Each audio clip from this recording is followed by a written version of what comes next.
Welcome to Horse Racing Preview for Saturday, September 6th, 2025.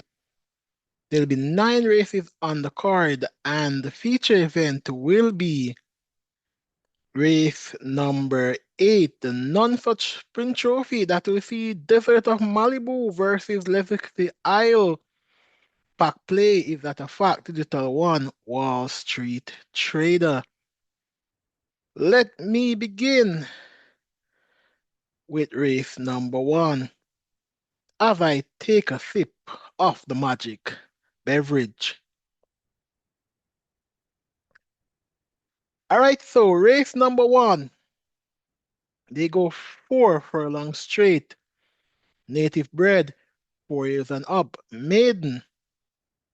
In this event, there will be 8 horses declared. Horses of interest in this field include number 3, Undeclared War. Undeclared War will be a lot of persons' favorite coming into this event. This one comes into this race with a whirl of chance. Not sure though how much I fancy this one. Running some good races against the likes of Lucky Papa, Alki Bulan, Icarus Slim, and company. We'll have Jaim Anderson for Cashbird Calwalsing. Undeclared War, we've seen this one 16 times and is still a maiden. Number 4, This Above All, was behind of Undeclared War on the 15th of June, but was in front of Girly the Butcher, and Girly the Butcher, a lot of persons will have Girly the Butcher as a favorite in this event.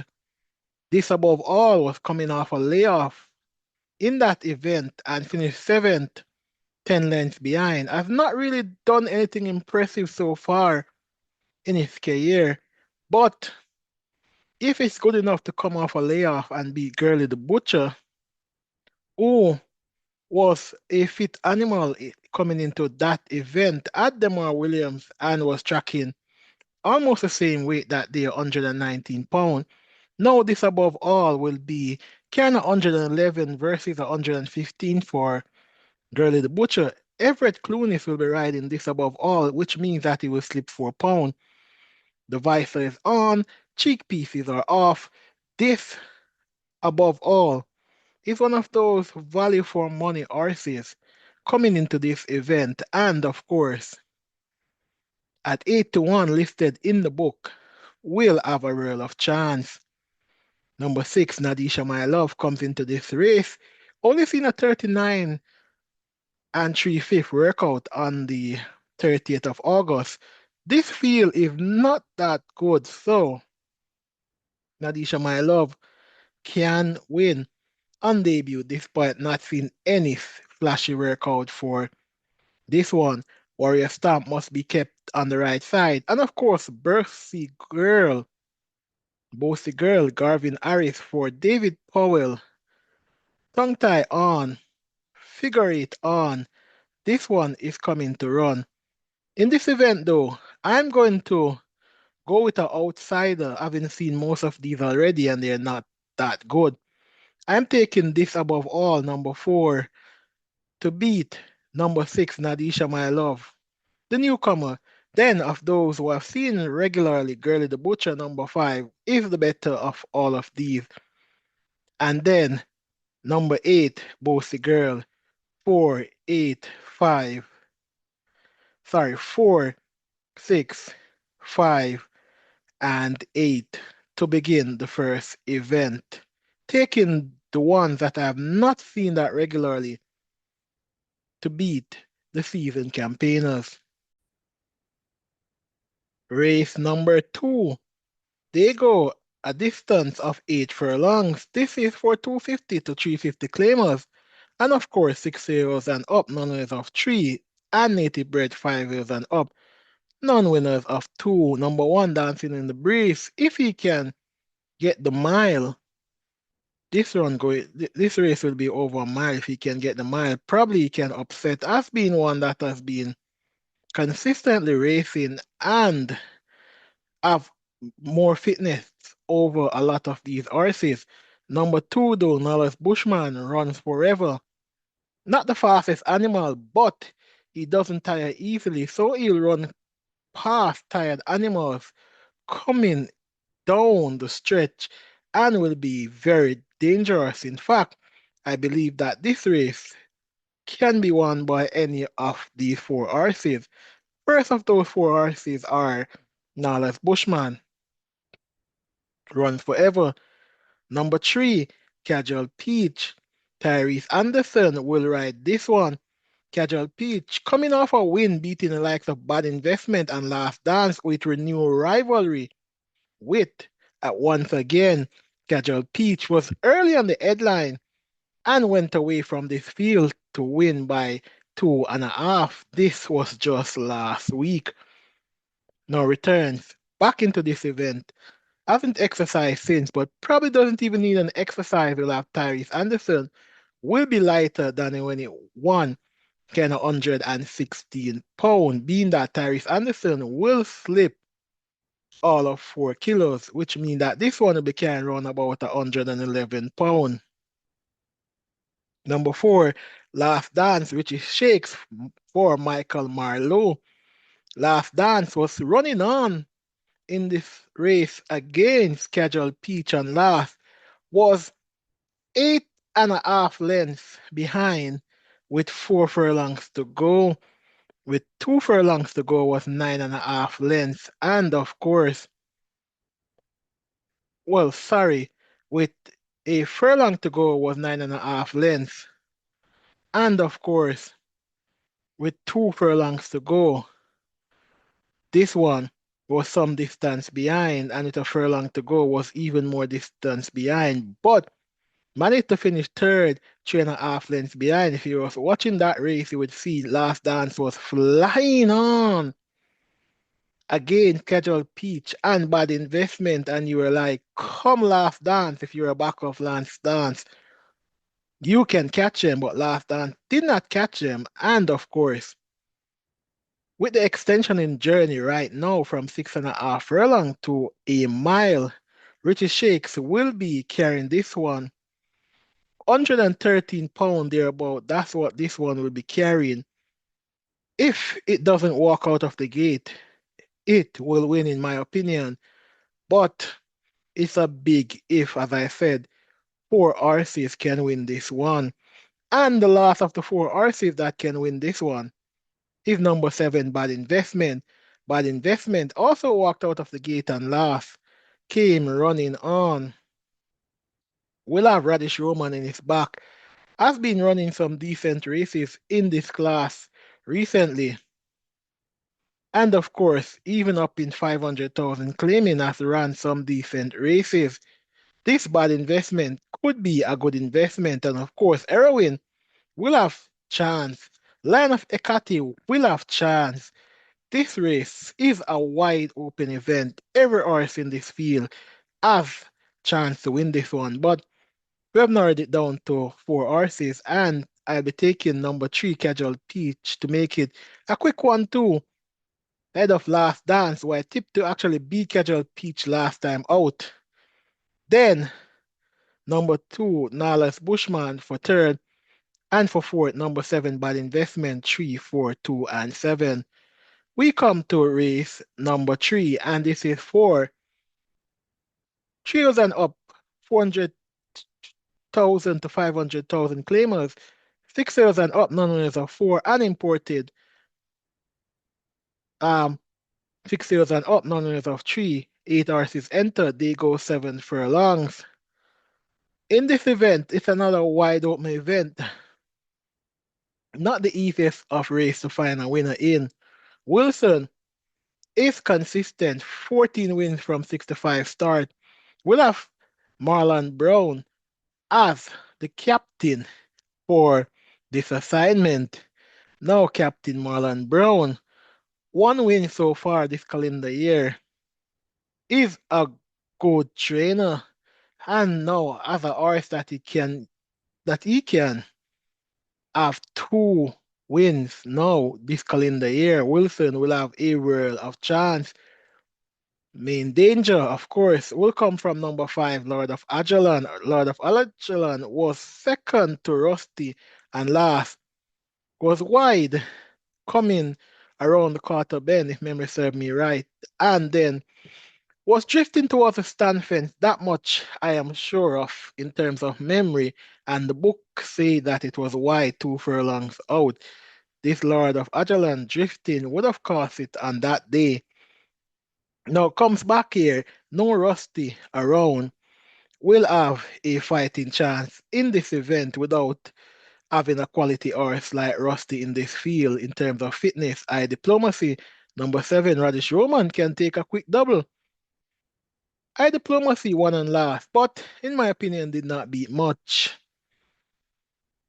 Eye diplomacy is fit, though, and fit horses win races has been seen working consistently at exercise will be carrying 125 pounds. That is my only question sign. Will be allowing his rivals weight all around. Wilson, 120 pounds. And then I diplomacy, 125 pounds. And then, of course, Lord of Algerland, 120 pounds. So I diplomacy is the heaviest of his rival because even Rusty, who is listed at 126, will get a 4 kilo slip from Garvin Harris.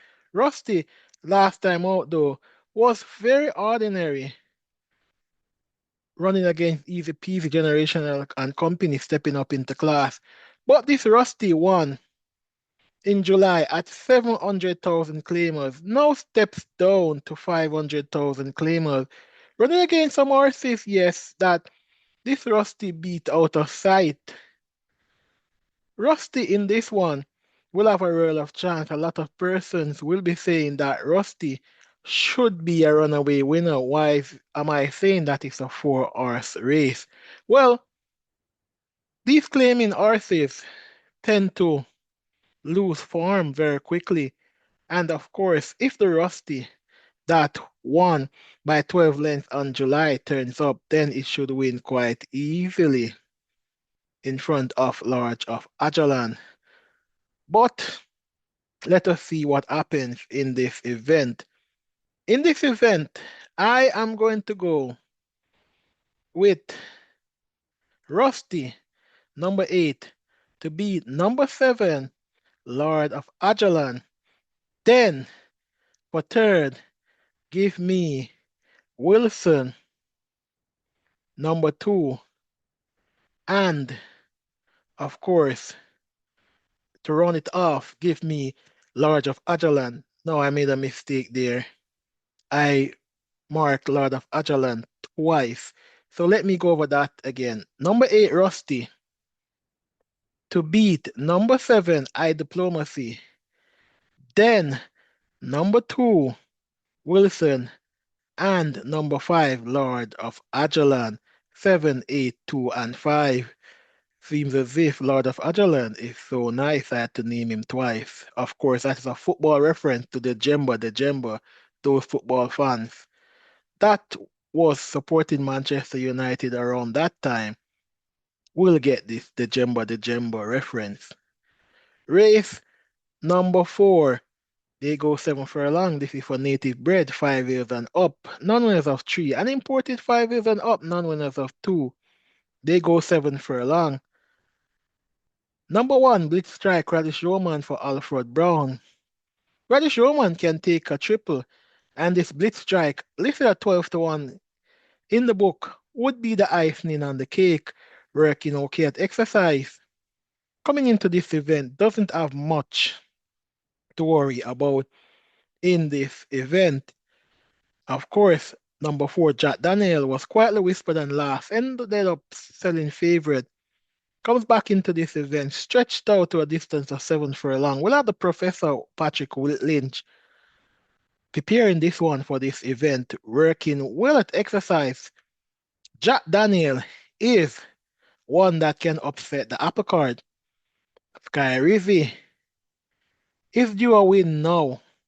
I've been running some okay races in June and July, but in August, I've not really done much.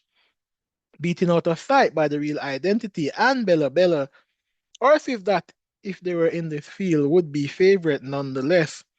Will have charming sound and always right to contend with.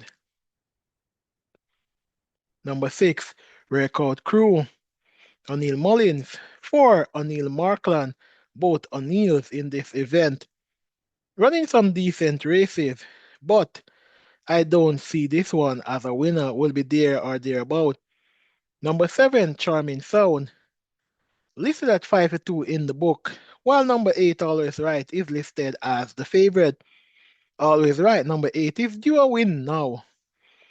We'll have Richie Shakes, Slipping 3 kilo. All the money will be on Always Right. And of course, they say that the crowd is always right. But in this case, I'm not going to go with the crowd. I'm going to go with the charming sound, the beautiful sound of music to my ears when this one comes in as a winner. Now, charming sound, Dane Dawkins for Tenson Chung did defeat Always Right by 4 lengths on the 2nd of August, about a month ago. Of course, Always Right came back, broke slow, and had a good race coming down the straight against Bella Bella and company. Bella Bella out of class to those other horses in that race. But it doesn't end there. Charming Sound did beat Always Right on the 6th of July. This time on the 6th of July when this one won.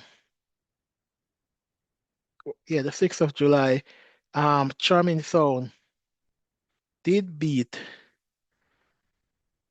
Always Right, and that win was just a 1 length victory that time.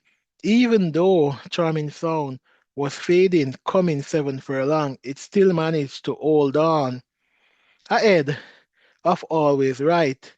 And of course, on the 4th of May, breaking slow, this Always Right animal was running on, but just couldn't catch Charming Sound, who was in front of it, who had a decent start in that event. So 3 from 3. I'm taking Charming Sound to make it 4 from 4 when meeting Always Right. And that's my firm selection. Number 7, Charming Sound to beat number 8, Always Right. Then number 6, Workout Crew for third. And number 1, Blitz Strike at price for fourth. Keep your eyes on number 4, Jack Daniel. Race number 5, it is a 3-year-old maiden event. They go 7 furlong. Number 1, Dan Quezi. What can I say about Dan Quezi? Won already, but lost the race in the Stewart room. This will be a good non-winners of 2 racehorses in my mind going up against maiden horses. But they say the hardest thing to do is win maiden races twice. So let us see. Dan Quezi comes into this race carrying 124 pound. Clive Lynch will partner this one. Will come up against some improving horses. Cosme is one of those horses that is improving leaps and bounds. Was second 5.5 lengths and last behind of Dream Corner, or Dream Corner, Dreamer's Corner. In my estimation, was a firm banker. Told you guys that it will be difficult for Dreamer's Corner to lose that event. And of course, number 4, Royal Maverick, a good horse who is also improving and was quietly whispered and last. Royal Maverick with Demar Williams will have a real of chance. And in fact, Royal Maverick is my outsider in this race, number 5. So that is my first outsider of the day, listed at 25-1 in the book. Papi User is also improving and will be dangerous. He's sensational, will have the blinkers off and is coming to run. This one working good at exercise, working with Bliss Strike, and is doing good at exercise at the showman.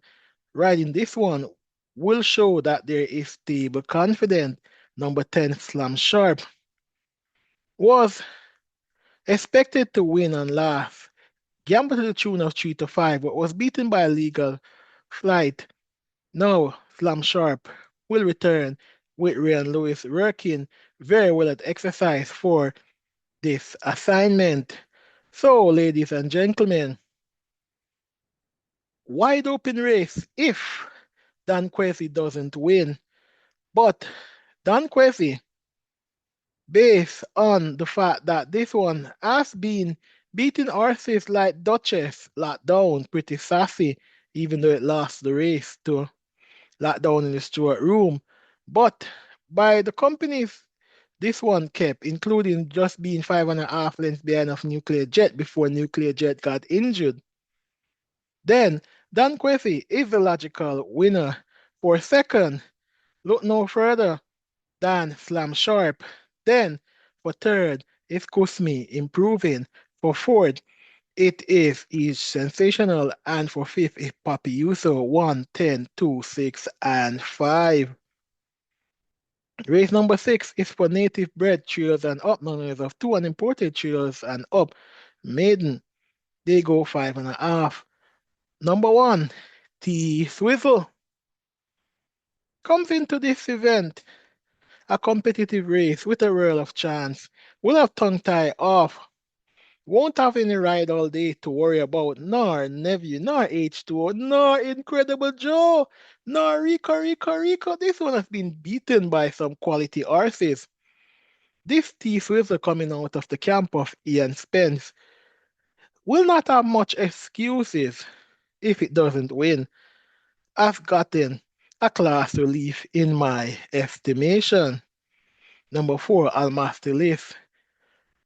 Working okay at exercise and based on some of these workouts. I know it conduct itself at exercise. It's better than this 12 to 1 that is listed in the book at. We'll have the blinkers on. But also note that this one, last time this one found the blinker, didn't really run that well. But this Almaster List last time out was 423 lengths behind. Draw a line through that result and go back to that sixth place run, 3 lengths behind of Global Pursuit and Easy Money, and then you'll see that this one has a chance. In this event as well, number 7, Midnight Runner, must not be underestimated at all. Will have a fighting chance in this one. Number 8, Sashan. If the idea of the one they'll all have to beat was not seen in that race against Global Pursuit, a lot of person had it as a 2-horse race, Global Pursuit. Sashan, of course, I had Global Pursuit have a firm winner, but Sashan in that event disappointed. Now this Sashan on debut was 2.5 lengths behind of Rocket Fire Feb, which was a good result. If Sashan can replicate that run on debut, 1/15 and 3/5, then Sashan will win this one. Number 9, Strong Mind, must be kept on the right side. Not sure if this journey is the best suited journey for Strong Mind, but I'll tell you it's the best suited journey for number 10, Easy Money. Will it be Easy Money with Dick Cardena for Anthony Nunes?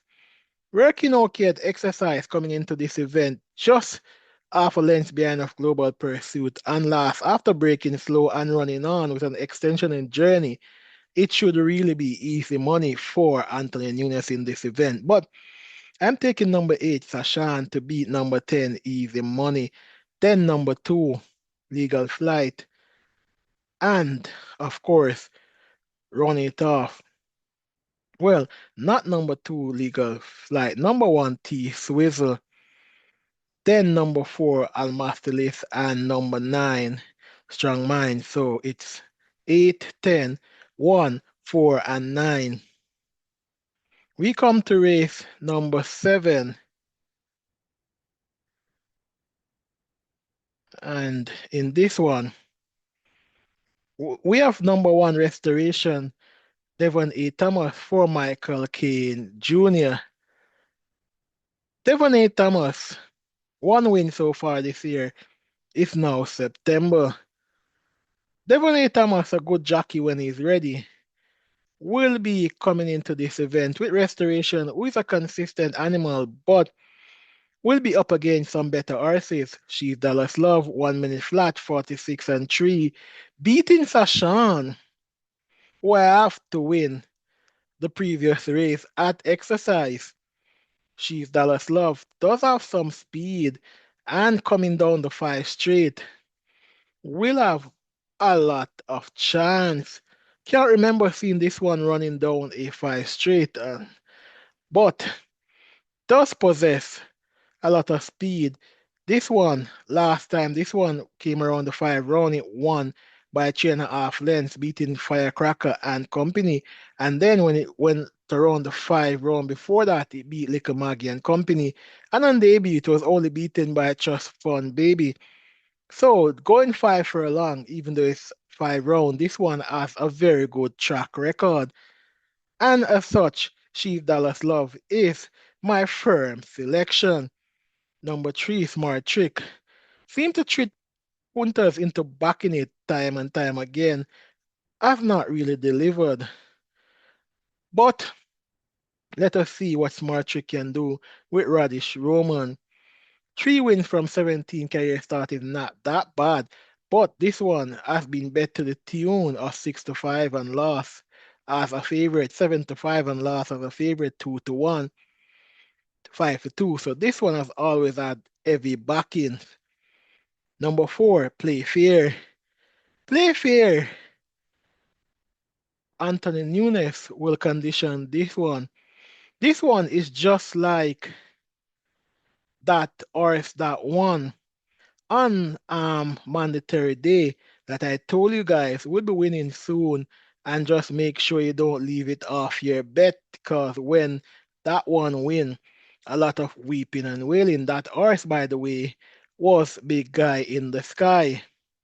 I'm saying the same thing for Play Fair. I won't tip it in my top 4, but this one will be winning soon. And more likely than not, it will win, and I won't be tipping it when it do win. But Play Fair is due a win and has the ability to beat this field. Number 5, which is the Rag, has some speed, will have the visor off. Demar Williams for Philip Fiani OD. Let us see what that one can do.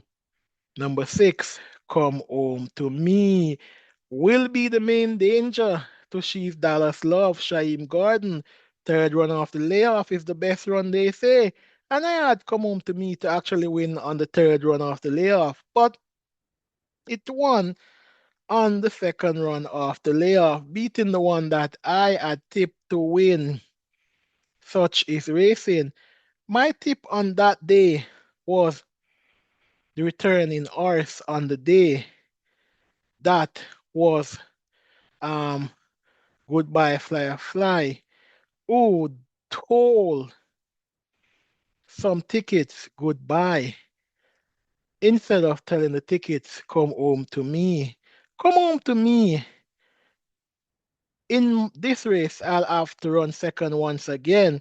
Maybe you guys need to take that rake. Last time I had it to come second, it won. And today again for Saturday, I'm having it to run second again. Okay, in this race, She's Dallas Love, number 2, to beat number 6, Come Home to Me. Then number 3, Smart Trick, and number 5, which is the Rag. Play Fair can win, so too can Restoration. Wide open event. Now we come to race number 8, the non-such sprint trophy. They go 6 furlong. Pack Play possess speeds, more speed. And this is his best journey, in my opinion. 5.5, 6, 6.5. That's where Pack Play, Pack the most play.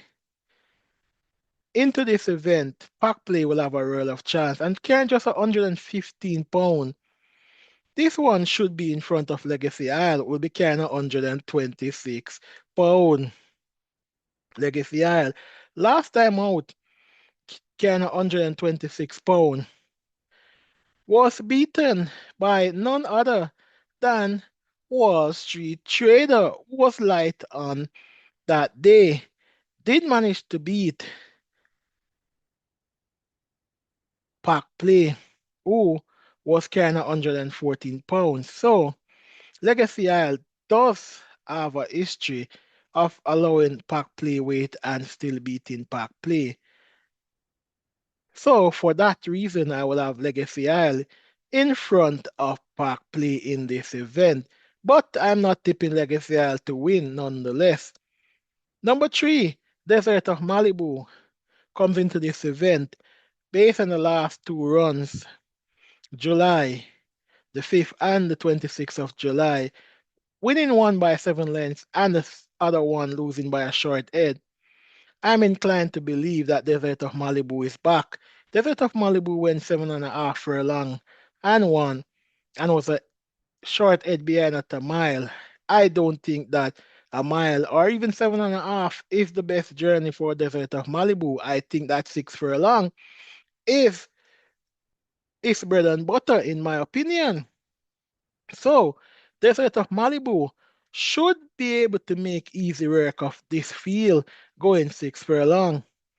Is that a fact? Will be light and will be dangerous. Same thing can be said for Digital One, who does possess some speed. But the one you'll all have to watch out for is Wall Street Trader, Joy Ains, for Rowan Matty. Wall Street Trader did manage to beat Legacy Isle and Pack Play with a late burst going 6 furlong, carrying 103 pound. And if Joy Ains can ride at 102 pound, it will be carrying basically the same weight that it won with on that day. As such, I have Wall Street Trader in front of Legacy Isle and Pack Play. But for this event, I'm taking number three, Desert of Malibu, to win. Then number six, Wall Street Trader. Then number two, Legacy Isle. And number one, Pack Play. We come to the final event, the Trevor Mackenzie Memorial Trophy. This is for overnight horses that have not won an overnight event. Lifetime. 13 horses entered. 5 furlong straight in this event. It can be narrowed down to a few horses. Number two, Ridgeliner, one and last. That one got a good review from me. Ridgeliner possessed speed, lots of speed, and running against overnight horses that have not won overnight is basically not that far off from running against 1 million claimers, in my opinion. Ridgeliner will have a world of chance, and of course, it did beat Emperor of the Cat, who have won overnight races countless times. Number three, Cookie Day and Night. The famous club will have Richard Henry partnering this horse for Gary Sobrati. Cookie Day and Night does have some speed and is expected to run good in my books. Last time out, this one was bet to the tune of 85, but let down is backer beaten by Teflon Dan and company. I guess it's not a bad thing when you lose your money at Cookie Day. I mean, lose your money back in Cookie Day and Night. In this event as well, number five, Bulletproof Coffee, Demar Williams for Owen Sharp. Bulletproof Coffee. Here's my idea of the one they will all have to beat. This one has been very good over the five straight, in my opinion, and now comes against horses that have not won an overnight race. Was 8.5 lengths in front of Fly Blue Jet, Loyal Action and Company on the 5th of March. On the 6th of April, was behind of Champion Bubble and Money Market. If any of those horses were in this event, you will have those horses as bankers.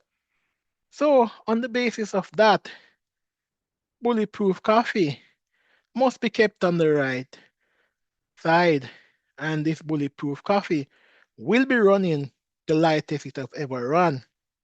We'll have Demar Williams coming down the 5 straight. This one cannot lose. To round off the preview for Saturday, the 6th of September, we end with number 10, Commander V, Radish Roman for Spencer Chung. Commander V will have a lot of backers, a fast animal, very fast animal, and this one running some good races. But I'm a bit surprised that this one has not won an overnight race as yet. Wreck 1 minute and 2/5 out the gate on the 2nd of September. A good workout. And now we'll have Radish Roman for Spencer Chung.